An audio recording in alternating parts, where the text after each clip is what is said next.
देश डिजिटल क्रांति की ओर तेजी के साथ बढ़ रहा है, लेकिन डिजिटल क्रांति के इस दौर में डिजिटल डकैतों से सावधान रहना भी बेहद जरूरी है।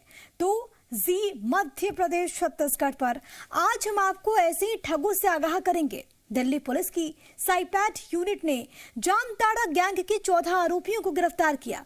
इस गैंग का मास्टरमाइंड महज 20 साल का लड़का है।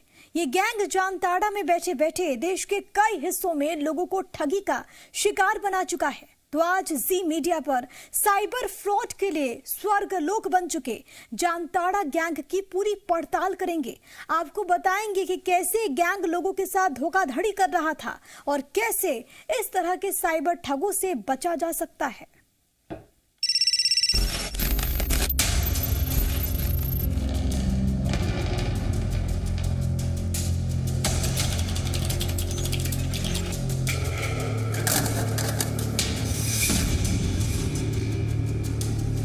आपकी जमा पूंजी पर है उनकी नजर।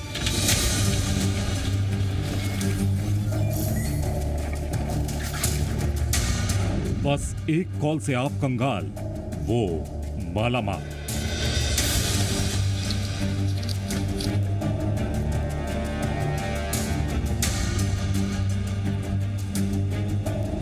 वो गुमनाम है, लेकिन आपसे अनजान नहीं।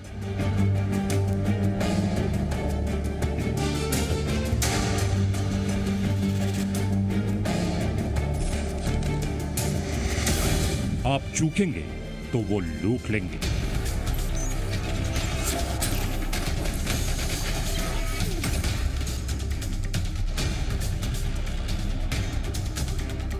जामताड़ा के डिजिटल डकैतों की काली दुनिया।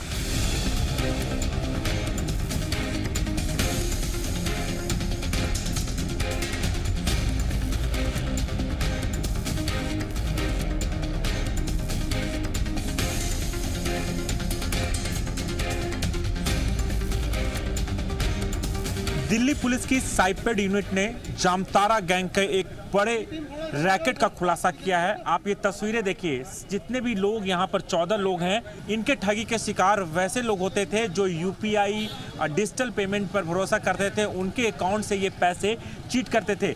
इसका मास्टरमाइंड ये शख्स है और इसको रॉक स्टार के नाम से जाना चाहते हैं। और ये दूसरा जो शख्स आप देख रहे हैं, इसे मास्टर जी के नाम से जाना जाता है और ये अब तक करोड़ों रुपए की कमाई कर चुका है ठगी के जरिए। देश की राजधानी दिल्ली से करीब 1300 किलोमीटर दूर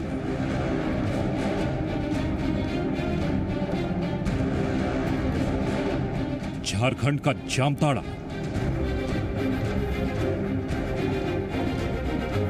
जो अब दिल्ली पुलिस की साइपैट यूनिट के रडार पर है। दिल्ली पुलिस की साइबर क्राइम सेल ने ऑपरेशन साइबर प्रहार पार्ट 2 के जरिए जामताड़ा गैंग के 14 आरोपियों को गिरफ्तार किया।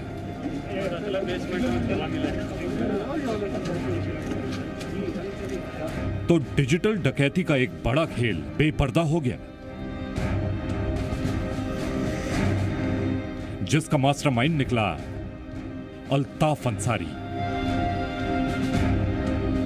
महज 20 साल की उम्र, लेकिन शातिर इतना कि इसे साइबर क्राइम की दुनिया का रॉक स्टार कहा जाता है।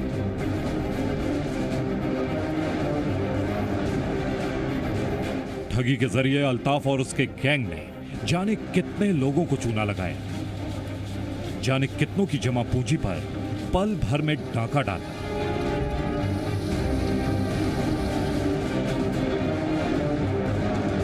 इसकी काली कमाई का अंदाजा आप इसी आलीशान कोठी को देखकर लगा सकते हैं। साइबर फ्रॉड की कमाई से अल्ताफ अंसारी ने जामताड़ा में यह आलीशान घर बनवाया है।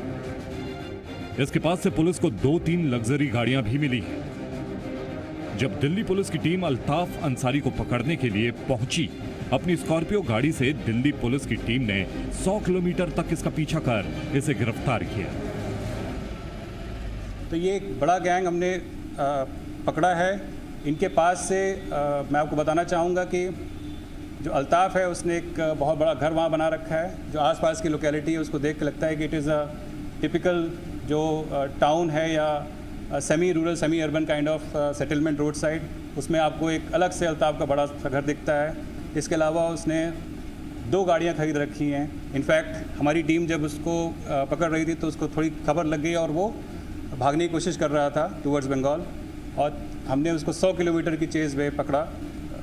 उसकी खुद की जो स्कॉर्पियो कार जो उसने अभी रिसेंटली खरीदी है उसी में वो भाग रहा था। हमारी टीम ने उसको चेज़ करके एप्रीहेंड किया।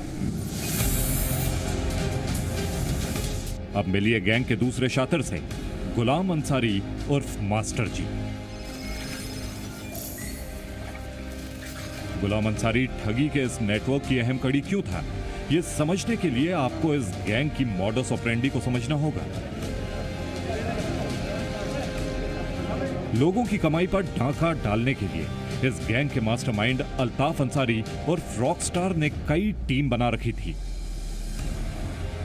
गैंग में 2-3 लोगों का काम सिर्फ फोन करने का होता था, दूसरी टीम का काम डेटा मुहैया कराना होता था और तीसरी टीम का काम बैंक के कामकाज को देखना होता था। जबकि गुलाम अंसारी उर्फ मास्टर जी फेक वेबसाइट बनाता था और लोगों को बल्क में एसएमएस भेजे जाते थे। जैसे ही कोई शख्स गूगल पर बैंक से जुड़ी जानकारी सर्च करता था, फेक वेबसाइट पर भी वो जानकारी चली जाती थी और उस नंबर पर फोन करने पर लोगों की अहम जानकारियां आरोपी तक भी पहुंच जाती थी। इसके लिए गुलाम अंसारी को 40 से 50 हजार रुपए दिए जाते थे। जो टीम इसने बनाई थी, चूंकि मास्टरमाइंड है और इसके पीछे तमाम लोग काम करते थे, बाकायदा सबको अलग अलग काम दिया जाता था, फर्जी वेबसाइट बनाए जाते थे। उस वेबसाइट को मास्टर जी वो उस वेबसाइट को प्रमोट करते थे ताकि ज़्यादा से ज़्यादा टैरिफाई, ज़्यादा से ज़्यादा लोग आए और उसके ज़रिए ये लोगों को चीटिंग कर सकें। दिल्ली पुलिस का कहना है कि जो साइबर क्राइम के ज़रिए जो लगातार दिल्ली पुलिस की मुहिम है उसका पार्ट 2 ऑपरेशन चलाया गया, जिसके तहत इन 14 लोगों को गिरफ्तार किया गया है। तो एक बड़े रैकेट का जो जामताड़ा से ऑपरेट होता था उसे दिल्ली पुलिस ने गिरफ्तार किया है। ये गैंग पिछले कुछ महीनों में 1 करोड़ 20 लाख से अधिक की धोखाधड़ी कर चुका है। जानकारी के मुताबिक ये लोग रोजाना 400 से 500 नंबर पर फोन किया करते थे, जिसमें 4 से 5 लोग भी फंस गए तो लाखों के वारे न्यारे हो जाते थे। पुलिस के मुताबिक सभी आरोपी 8 से 10वीं तक ही पढ़े लिखे हैं, लेकिन टेक्नो सेवी इतने हैं कि पढ़े लिखे कई लोगों को भी मात दे दें। कंसर्टेड एक्शन लेते हुए न सिर्फ इन 14 लोगों को अरेस्ट किया है, बल्कि हमने इकोसिस्टम में और जो डेफिशिएंसीज हमने नोटिस की है उसको भी प्लग करने की कोशिश की है। इसके अलावा हमने इनसे जुड़े जितने भी बैंक अकाउंट्स हैं उनको टाइमली फ्रीज करना, जो फ़ोन नंबर्स ये यूज़ कर रहे हैं, करीब 400 के आसपास फ़ोन नंबर्स हमने आइडेंटिफाई किए हैं जो ये यूज़ कर रहे थे, उनको तुरंत ब्लॉक कराना। इस तरह की सारी एक्टिविटीज़ हमने इस मुहिम में चलाई है और ये हमारा इस पर्टिकुलर पार्ट 2 ऑपरेशन की पहली मुहिम थी। इसके आगे भी हम इसमें कंसर्टेड एक्शन लेते रहेंगे। जानकारी के मुताबिक इस गैंग ने सैकड़ों फर्जी वेबसाइट बना रखी है। अब तक कई लोग इस गैंग की धोखाधड़ी के जाल में फंस चुके हैं। 9 राज्यों में 36 से ज्यादा ऐसे मामलों का खुलासा हुआ है। पुलिस को शक है कि इस गैंग के लोग दिल्ली से सटे गाजियाबाद और नोएडा के अलावा मेवात में भी सक्रिय हैं। और अब पुलिस इस गैंग के उन लोगों की पहचान में जुटी है जो दूसरे राज्यों में साइबर ठगी का ये खेल रहे हैं। आज आपको जामताड़ा की गलियों में भी लेकर चलेगा, जो साइबर क्राइम का स्वर्गलोक बन चुका है।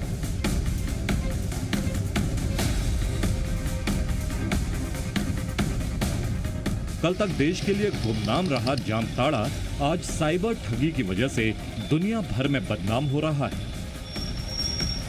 जामताड़ा के कर्माटांड नारायणपुर इलाका साइबर फ्रॉड के अपराधियों का अड्डा बन चुका है। बताया जाता है कि इस इलाके के घने जंगलों के बीच ही साइबर फ्रॉड का हेडक्वार्टर है। वो हेडक्वार्टर जहां ना बैठने के लिए कुर्सी है और ना ही साइबर फ्रॉड को अंजाम देने का कोई नामो निशान। बांस के पेड़ के बीच ऐसे ही सुनसान जंगलों को साइबर ठगी के अपराधी अपना ठिकाना बनाते हैं। इस फर्जीवाड़े को अंजाम देने के लिए फोन और इंटरनेट की कनेक्टिविटी बेहद जरूरी है। इसीलिए जगह चुनते समय इस बात का भी पूरा ख्याल रखा जाता है। जी मीडिया की टीम भी साइबर अपराध के ऐसे ही अड्डे की तलाश में जामताड़ा के कर्मा टांड इलाके में पहुंची। तो हमारी नजर पुलिस की एक गाड़ी पर पड़ी। हम भी पुलिस की जीप के पीछे हो लिए। थोड़ा आगे बढ़ने पर पुलिस जीप कुछ दूर आगे जाकर बांस के पेड़ों के बीचों बीच रुक गई। थोड़ी पूछताछ करने पर हमें पता चला कि दरअसल ये वही जगह है जहां से साइबर अपराधी इस फ्रॉड को अंजाम देते हैं और इसीलिए अक्सर यहां पुलिस वालों की गश्त भी होती रहती है। यहाँ पर लोग आते हैं और बांस की झाड़ी में छिप कर बैठते हैं 2-4 करके, और वहीं से फ़ोन मिलाते हैं और लोगों को माने ठगने का काम करते हैं। बैंक मैनेजर बन के OTP मांगते हैं और ठगने का काम करते हैं। ऐसे ही बांस झाड़ी में यहाँ वहाँ बैठते हैं, कोई इसी जगह निश्चित नहीं है, लेकिन कभी यहाँ कभी वहाँ इसी क्षेत्र में बैठा करते हैं। अच्छा, किस तरह से बैठते हैं, कितने की संख्या में लोग होते हैं? किस तरह से बैठते हैं, कितने की संख्या में लोग होते हैं? मैंने 2-4 कोई इस झाड़ी के पास, कोई झाड़ी के पास, यहाँ वहाँ करके बैठते हैं। ग्रुप बना के वो लोग अपना ग्रुप बना के, जैसे ग्रुप बना के 2-5 आदमी बैठ गया अपना लैपटॉप एंड्रॉयड मोबाइल लेके और इधर उधर झाड़ी में छुप के बैठ गया ताकि आदमी का नज़र का आड़ से थोड़ा, और इसी में आदमी को ठगता है। और ऐसे भी पब्लिक इनोसेंट होता है। बैंक मैनेजर बन के कभी बैंक से आपका माने ATM कार्ड ब्लॉक हो रहा है, तो कभी ये बोल रहा है, कोई कुछ मैंने अनाप शनाप बोल के उन लोग को, और OTP ले रहा है, उसी के माध्यम से इन लोग अपना धंधा चला रहा है। पुलिस के मुताबिक इस इलाके के कई लोगों ने इसी साइबर क्राइम को अपने जीवन यापन का साधन बना लिया है। बड़ी बात यह है कि साइबर अपराध में बहुत ज्यादा पढ़े लिखे लोग शामिल नहीं हैं। इक्के दुक्के पढ़े लिखे लड़कों ने ही गांव के बेरोजगार युवाओं के बीच साइबर फ्रॉड के तरीके का प्रचार किया। पुलिस का कहना है कि जामताड़ा में साइबर क्राइम को अंजाम देने वाले ज्यादातर अपराधी अनपढ़ या बेहद कम पढ़े लिखे हैं, लेकिन बेहद शातिर तरीके से इस फर्जीवाड़े को अंजाम दिया जाता है।